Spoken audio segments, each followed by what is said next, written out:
but your email address is still logged into your phone. So if that's the case, you have come to the right place, because today in this video I'm going to show you a way how you can actually get your password back if it is still logged into your phone.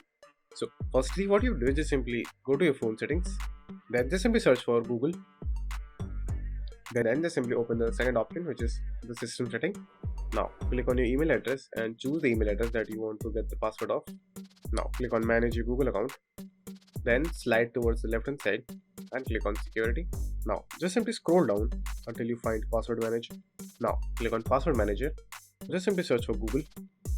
Now if you have ever saved your password in Google, so if you have done that, your password will be over here. So click on google.com. Now over here you will find all the Google passwords and IDs that you have created and saved into your account. So as you can see, every one of them are right over here. And as you can see, this is the one that I am currently logged in. Now in order to see the password, just simply click on the I option and you will be able to see the password. So that's it.